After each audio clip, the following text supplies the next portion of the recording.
This is TWiT. Let's see. Apple has, this is a breaking story that just came out, and it's a huge story. As you know, Apple's been taking a lot of heat, most recently because they said third-party repair companies can't replace the screen on the iPhone 13, and if they do, the Face ID stops working. Apple changed its tune on that shortly after receiving a ton of criticism. Today, they took the extra step. They announced that they are going to allow the general public to repair their own phones. They're going to sell, this is something third-party repair shops have been begging for years. Apple fought in the right to repair bills in many state legislatures. Apple is going to sell repair parts directly to the public.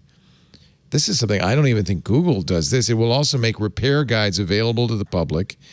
Apple said in a press release this morning, available first for the iPhone 12 and iPhone 13, soon to be followed by Mac computers featuring M1 chips. Self-service repair will be available early next year in the U.S., expand to additional countries throughout 2022. The initial focus will be on screens, batteries, and cameras, but will expand next year. Now, I have to tell you, repairing an iPhone is a non-trivial thing. If you go to iFixit, you can see there's a lot of glue. But after you've completed your own repair, you can repair. Now, by the way, if they allow end users to do that, presumably that means you could also, as a third-party repair shop, get the same stuff. Or I could buy it and bring it to a third-party repair shop. After they've completed their own repair, they can return the broken parts to an Apple store for store credit. Apple said it will offer more than 200 individual parts and tools to help repair iPhone 12s and 13s.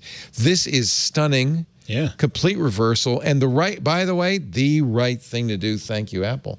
Let's give them credit. They just want to get rid of geniuses? Well, no, there still will be a market for geniuses. People will still have issues and bring it to but this is what a good, solid FTC, that means business, can do. Just the threat of that has pushed them to make this, and that's good.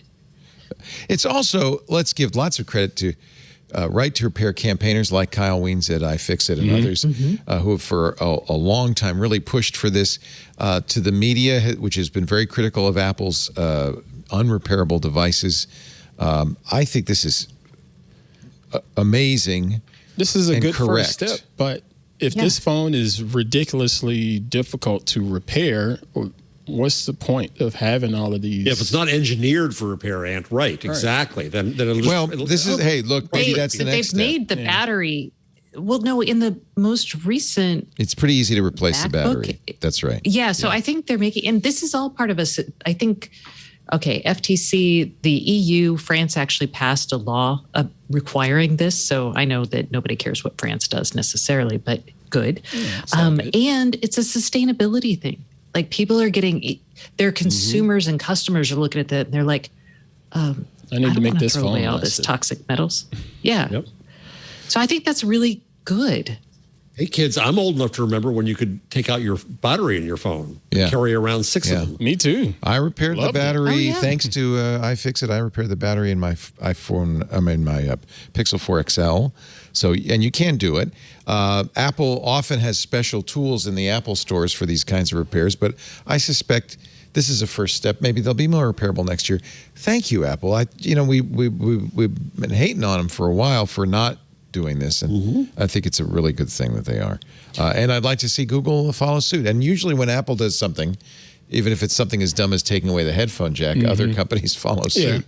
So let's hope that happens. Not just Google, but Samsung and Motorola and other companies. Yeah.